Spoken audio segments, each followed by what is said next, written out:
A local floriculture class at Carthage High School is inspiring students to take their skills outside of the classroom. I'm Melissa Alexis, and I'll have more on this story coming up. And the Parsons Coin Club gave the public a chance to cash in, offering free coin appraisals at the bank today. A popular toy enthusiast wants to buy your toys. I'm Lonnie Walton at Homewood Suites in Joplin. I'll have that story coming up. The 4 states' most watched news starts now. The Toy Scout crew, also seen on a show called Collector's Call on MeTV, is looking for vintage toys from the 1980s and older. KOAM's Lonnie Walton talks with the crew about the serious business of collecting toys. I mean, it's nostalgia of when I was younger. Jeff Schleifer is a Toy Scout Roadshow manager, and he says toys are his life. My parents are gone, so like I see something and I'm like, oh, my dad used to play this with me when I was a kid. It's all nostalgia. Nostalgia is correct with all these toys. Jeff says he's looking for your toys also, but for a cash reward. He's looking for all kinds of stuff. We're buying toys from the 1980s and older. G.I. Joe, Star Wars, Transformers, old Tonka trucks, old Barbies. And customers are ready to give it up. Sitting on a shelf, let somebody else have a chance at them. Western, a few Disney, Gabby Hayes, Tom Mix. I just kind of want to see what they're worth. Although there's several different toys like dolls, trucks, and coins, Jeff says there's some toys that pack a little more extra value. We're looking for Hot Wheels with red lines on the tires from 1968 to 1977. And Star Wars is also really big. And the list goes on. Also buy gold, and we buy old coins from 1964 and older. We buy old gold class rings, vintage baseball cards from like the 1960s and older. And just in case you need more info, Jeff says go to toyscott.com. Also have a 24-hour hotline that you can call and ask information about the show or a certain toy you might have or anything like that. And that number is 561-628-1990. Reporting in Joplin, I'm Lonnie Walton, KOAM News. Again, you can get engaged in the event now through Monday at the Homewood Suites in Joplin. Watered Garden celebrated its new Marketplace thrift store in Joplin today with ribbon cutting. The store is set to open tomorrow to the public. It's a thrift store boutique mix with money earned going towards the Ministry of Watered Gardens to help those in need.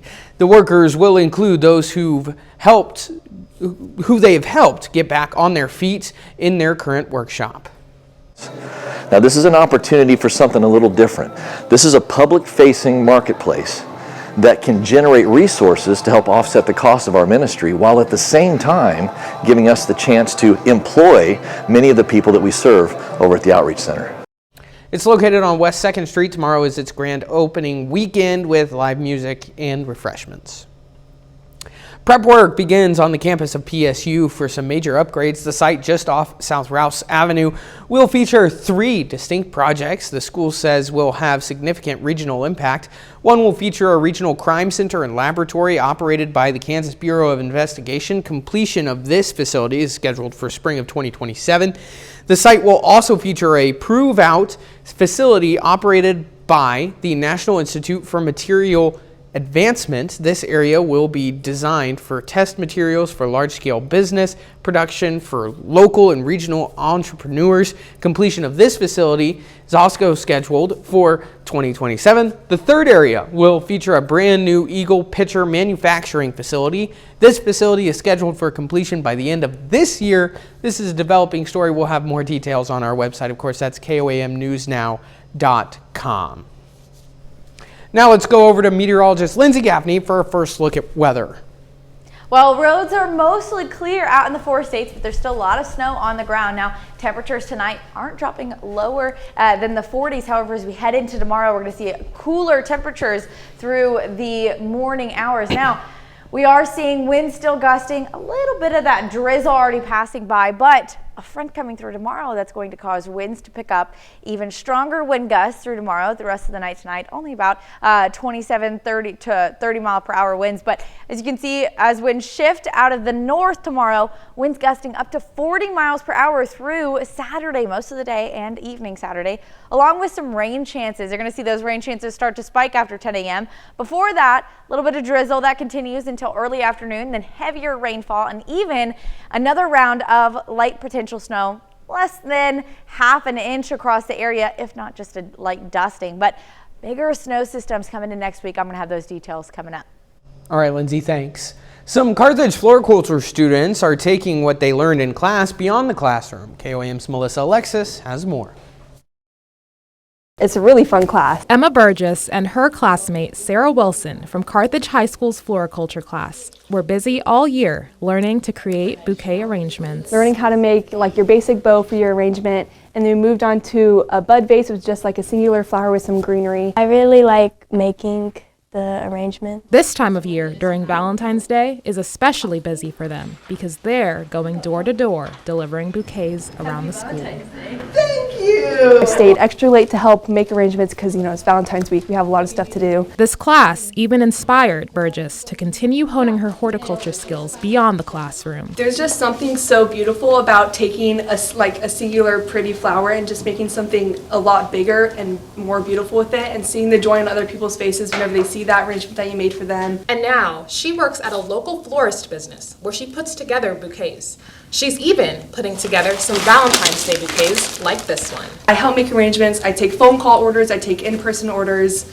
I help arrange things for delivery. And her classmate, Sarah Wilson, shares a similar love for floriculture, taking her skills to her family business. I usually start as soon as I wake up in the mornings, and I go get the flowers out of our store because we have a fridge in there, and I bring them into the house and I start making them, and usually my sisters and my mom help me with greening in the vases and wiring flowers. Both of them hope to continue bringing a smile to people's faces through their creativity. Individual stems and make something so much more beautiful out of them. Reporting in Carthage, Melissa Alexis, KOAM News. Emma says she hopes to study horticulture in college and continues working with plants. The Parsons Coin Club hopes the public can cash in on a free coin appraisal event. Appropriately enough, the event took place at Labette Bank today and offered the public a chance to bring in old coins, currency, and related items for identification and evaluation. Almost all of my life, certainly all of my adult life, I've been active as a collector and dealer. I love the history of the old coins and just the idea that something's been in your pocket and perhaps somebody famous held that coin, or that it has some other type of tie to history is very, very fascinating. The Parsons Coin Club meets on the third Thursday evening of each month at the Senior Center. Area coin collectors are invited to attend. And the Ozarks food harvest, Full Circle Gardens, are helping families facing hunger in the Ozarks.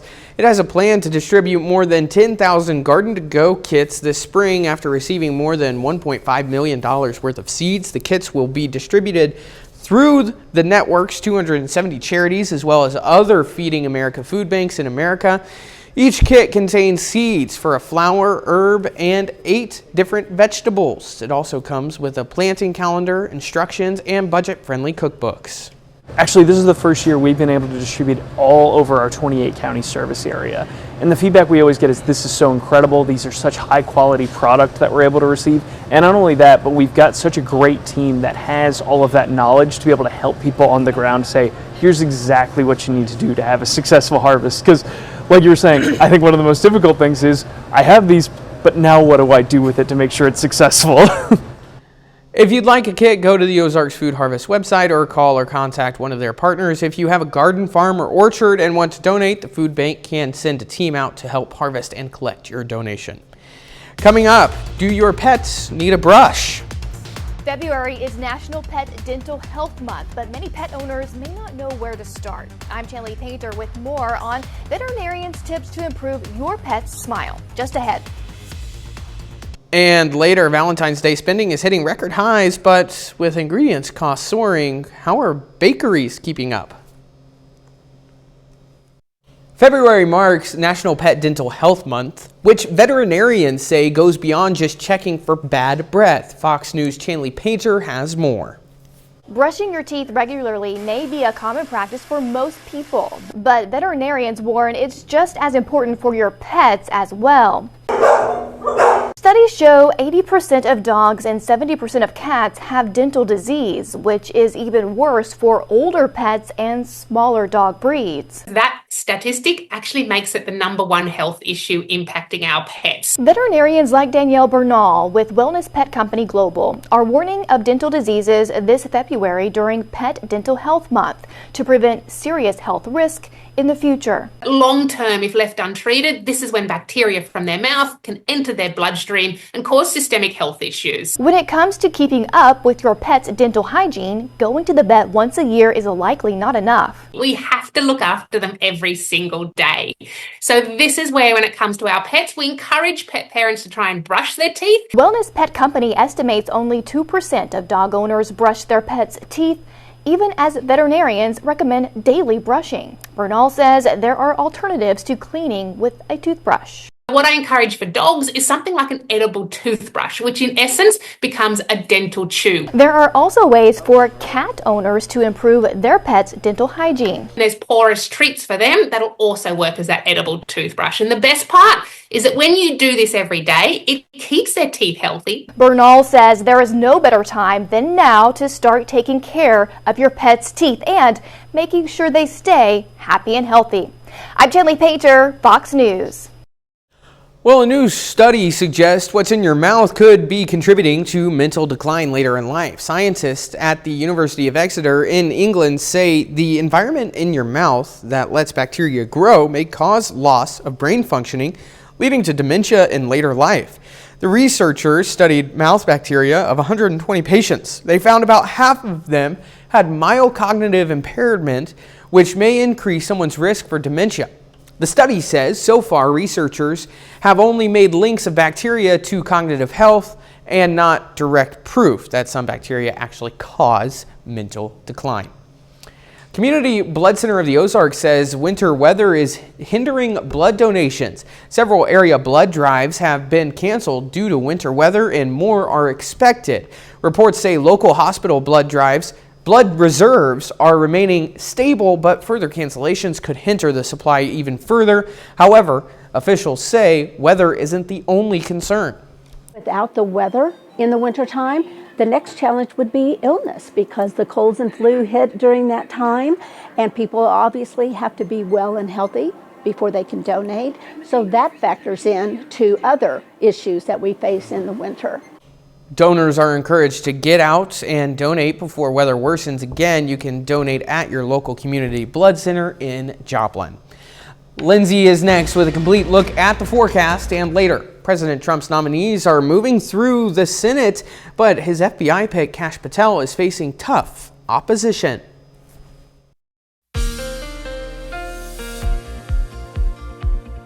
Well, although it was pretty cloudy, we warmed up a bit today. Let's go ahead and take a look outside downtown Joplin from the Cornell Arts and Entertainment Complex. We still have overcast skies along with winds gusting up to 30 miles per hour through the rest of the evening. Outside of that, it hasn't been too bad of a Valentine's Day today. A little bit of drizzle kind of passing through, but that's likely not even really reaching the surface. Outside of that, tonight is going to be just mostly cloudy.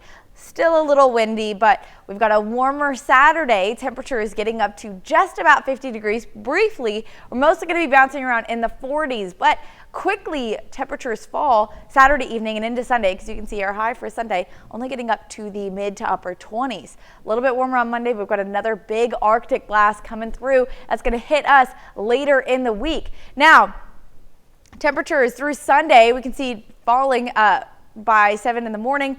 We're going to be in the teens, and then you can see Sunday highs mid 20s to upper 20s. You can see winds out of the north. That's going to be continuing following this cold front that's coming through on Saturday. So let's look at that. We've got that drizzle kind of continuing through most of the overnight, really heading into Saturday morning, that drizzle. But then by about 9, 10 a.m., a little heavier rain stretch kind of pushing through.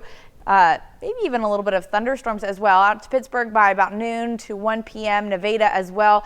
Continues to shift further southeast, hitting the Joplin area, northeast of Joplin around 2 p.m. Like I said, just that one little line of storms right along that front that's going to be passing. However, following that line of storms, following that cold front, a little bit of rain still south of I-44, but then snow develops behind it. You can see temperatures falling pretty quickly. That's where we're seeing that drop back down into the teens for our overnight lows. We're getting down to 6:30 p.m. Temperatures are falling into the 30s already. A lot of snow, a lot of rain-snow mix, but not ice. However, as we head into the overnight lows, where we're going to see all of these temperatures drop below freezing. You can see we're already below freezing by 9 p.m.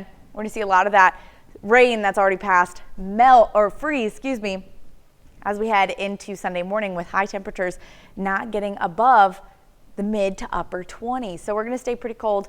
Now, not expecting a lot of snow accumulation with this, a light dusting, maybe to a half an inch, but really outside of that, it's not going to be much, just a lot of refreezing overnight from that rain. So that's what we're expecting on Saturday, 49, 50 degrees for the high. Little drizzle, little flurries, that heavy line of storms that's going to be passing. Not severe though. And then Sunday, sunnier, but in the 20s. Now, our big system that's coming in on Tuesday, the 18th, starting at 3 a.m., continuing mostly until 11, but some flurries still stick around until Wednesday morning.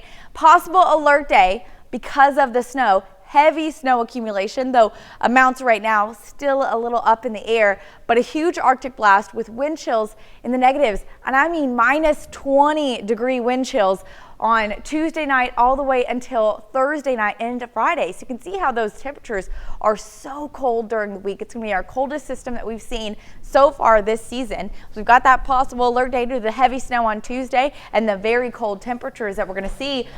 And then pretty cold until next weekend. We're going to start to warm up a little bit. Not looking forward to negatives potentially. I mean, the overnight lows definitely getting into the negatives, but the wind chills all day are going to be in the below zero. Gotta stay safe out there. Definitely. For sure. Yeah. Thanks, Lindsay. Coming up, Doge cuts are coming. The Doge cuts are underway. I'm Rebecca Castor in Washington with how federal workers and lawmakers are reacting. Americans are set to spend a record amount of money this year for their Valentines, but inflation is contributing a lot to that amount. Fox Business' Kelly February reports on how inflation is hitting America right in the heart this Valentine's Day.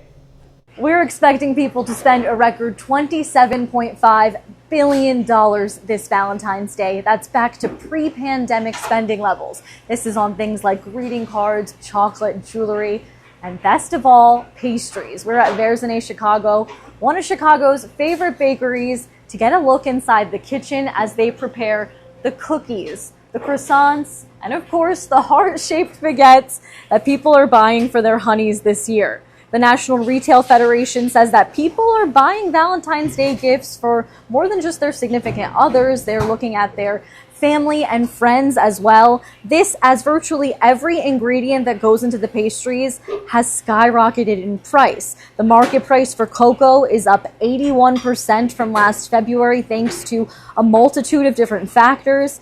And egg prices, of course, that's the hot topic, up 65% according to the U.S. Bureau of Labor Statistics.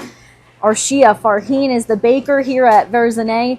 Tells me it's quite simply been a shock. Even though they locally source their eggs, their farmers have been having trouble meeting demand. Some are even turning into wholesalers, essentially. But it's not just eggs, it's the vanilla from Madagascar, the butter, and of course the coffee to go with the pastries as well. I do want everyone to understand that when we increase prices, it's not just about raising the cost. It's also about keeping the quality the same. Consumers think that they're taking the hit, but I can assure you it's a hit on both sides. I'm trying to do my best to keep prices as low as I possibly can for as long as I possibly can because I want to do right by the consumer. The cost of roses is up 2% from last year. For a dozen roses, you're looking at an average cost of $90.50 across the country. This, as Customs and Border Protection said they checked 1 billion flower shipments since January 1st in preparation for the holiday. But I think the most coveted item might be the heart-shaped baguette from Verzenay here in Lincoln Park. In Chicago, Kelly Saberi, Fox Business. Well, about 100 birds were recently found dead in a park in Ann Arbor, Michigan. The wild birds died from bird flu, according to preliminary testing. State wildlife officials say they suspect more than 300 dead birds across 5 counties have been killed by the illness. The illness is widespread in wild birds in Michigan, mostly in waterfowl, but it has also been found in bald eagles, hawks, and owls. Officials say if you come across a dead wild bird, do not touch it, and if you find a die-off of 6 or more birds, report it to wildlife officials. And you should clean backyard wild bird feeders every 2 weeks with a 10% bleach to water solution.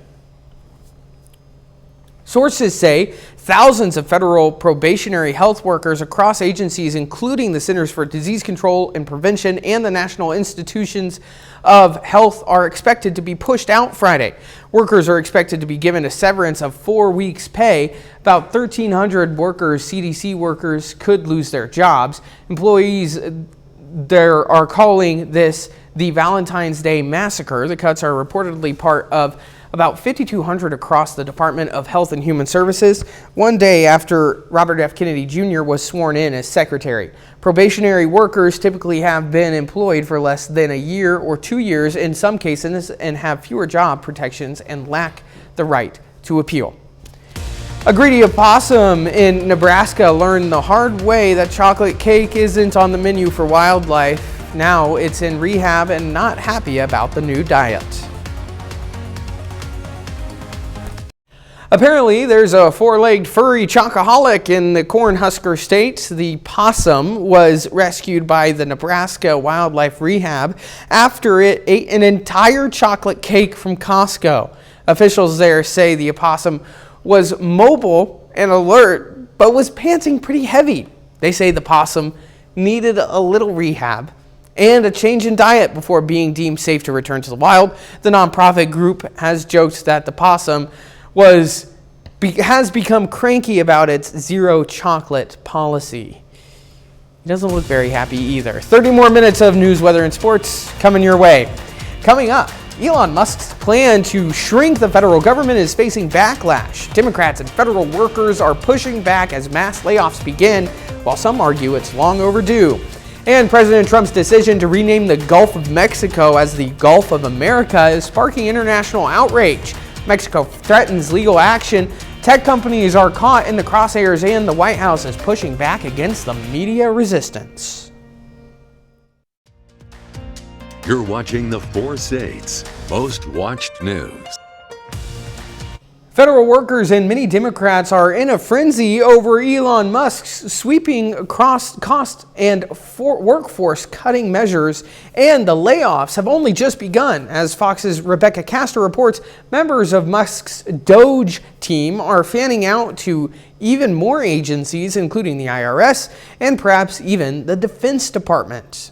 From outside the Department of Health and Human Services to the VA, federal workers and Democratic lawmakers are slamming Elon Musk and Doge, his initiative to shrink the federal government. We're not just going to fight this.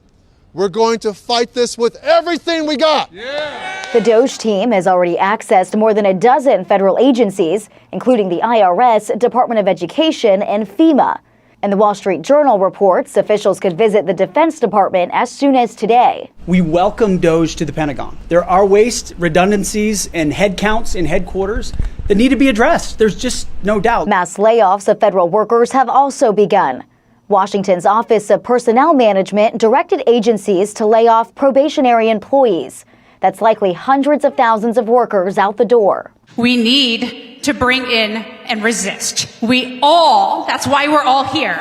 We all have an obligation to stand up against illegal actions. There's a lot of complaining now. I didn't see anyone complaining when the budget deficit was blown out. This money went flying out the door. But at least one Democrat thinks his party needs to get on board. I just would hope that my Democratic colleagues might change the strategy and perhaps actually work with Republicans to identify waste and fraud and actually attack that, because then they would have some more credibility. Yesterday, 14 states filed a lawsuit against Elon Musk and President Trump, arguing Musk's authority at Doge is unconstitutional. In Washington, Rebecca Castor, Fox News. The Senate continues its streak of confirmations with 16 of President Trump's nominees already approved, but the next pick is stirring up controversy. Kash Patel, nominated to lead the FBI, faces strong pushback from Democrats who argue he could politicize the agency. Still, Republicans remain largely united, pushing through nominee after nominee despite opposition. Even moderate Republicans who have broken ranks in the past, like Susan Collins and Lisa Murkowski, have been outnumbered. Former Senate Minority Leader Mitch McConnell has opposed 3 nominees, including RFK Jr. for Health and Human Services, citing concerns over public health trust. Despite Democratic efforts to filibuster, Patel has the votes to be nominated, including Commerce Secretary Pick Howard Lutnick, still in the pipeline. Is the Gulf of Mexico or the Gulf of America? Which one is it? The courts might end up having the final say. Fox News' Madeline Rivera has more from Washington. The first time in history flying over the recently renamed Gulf of America. As President Trump pushes ahead with his America First agenda, he's creating a new controversy over geography. Mexican President Claudia Sheinbaum is now threatening legal action over Trump's renaming of the Gulf of Mexico, claiming he has no authority to call it the Gulf of America because American presidents can only make those changes to the continental shelf of the U.S. And she says Mexico still controls most of the Gulf. They are wrong. The entire Gulf of Mexico cannot be called the Gulf of America. Sheinbaum says her government is preparing a lawsuit against Google and other big tech companies that are now showing Gulf of America on their apps, saying it creates confusion because the maps show different names in different countries. In the United States, they are going to see it as the Gulf of America, in some places as the Gulf of Mexico. And the controversy is also spilling over into domestic politics. The White House is now retaliating against reporters from news outlets that refuse to acknowledge the name change. The body of water off the coast of Louisiana is called the Gulf of America, and I'm not sure why news outlets don't want to call it that, but that is what it is. But the change does not seem to be making a difference to most Mexicans, who say they'll keep calling it the Gulf of Mexico, regardless of what Trump says. For us, it will continue to be the Gulf of Mexico. That doesn't change. Google says it has a long-standing policy of changing names to reflect official government sources, and that won't change. In Washington, Madeline Rivera, Fox News. Lindsay is next with a complete look at the forecast. Plus, a baby born on a New York City subway, a driver's narrow escape from a speeding train, and a high-tech rescue that saved a lost pup in the snow. 3 incredible stories you won't want to miss.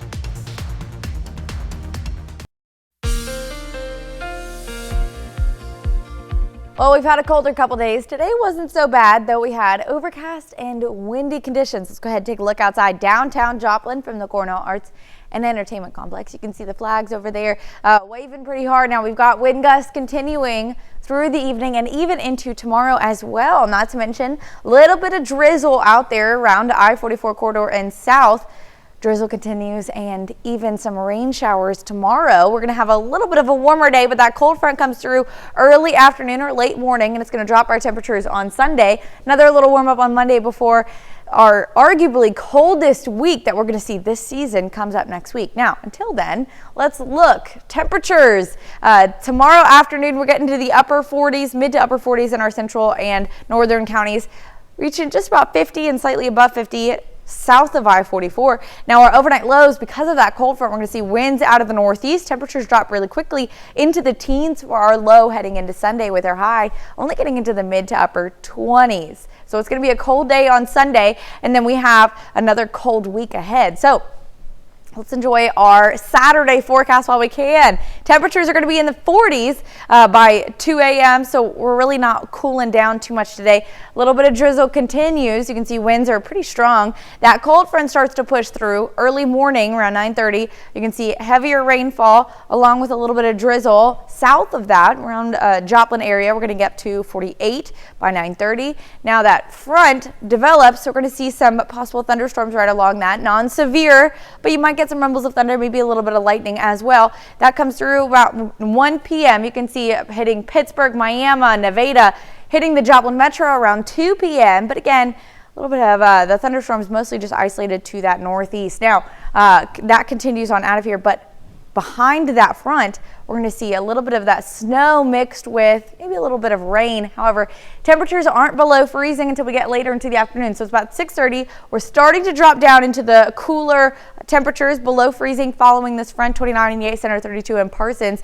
And then after everything moves out of the area, we're going to drop down to the teens. So all the rain, any accumulation that we're going to see, it's going to freeze overnight. And we're going to have another cold day on Sunday. So not expecting a lot of snow amounts, just a light dusting up to possibly half an inch in some areas, but mostly we're going to see a lot of rainfall that's going to freeze overnight. With our cooler day on Sunday, might see a little bit of melting on the roads because of the sun, but not a lot of melting takes place on the grass. Now, our next big system coming through Tuesday the 18th, so this upcoming Tuesday, starting early in the morning, continuing till late the evening and even into early Wednesday morning. It is a possible alert day with heavy snow accumulation, though exact amounts are still a little bit variable at this time, though we are expecting a decent amount of accumulation and a huge Arctic blast with this, which means we're going to have a serious drop in temperatures along with wind chills in the negatives. And when I mean negatives, I mean minus 20-degree wind chills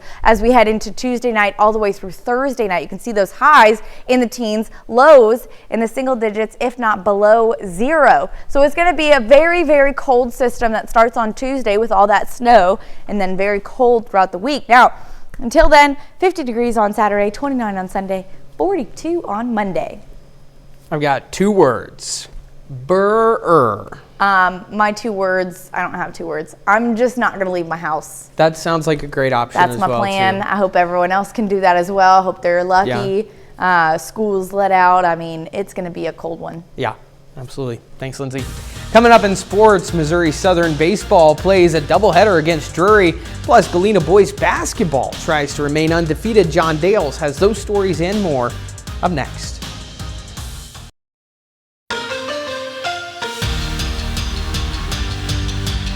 Missouri Southern baseball was supposed to play on its home field this afternoon. In fact, several teams were at the MSSU Lion Classic, but after a couple of different adjustments to the schedule because of weather, the Lions instead have a doubleheader over in Springfield.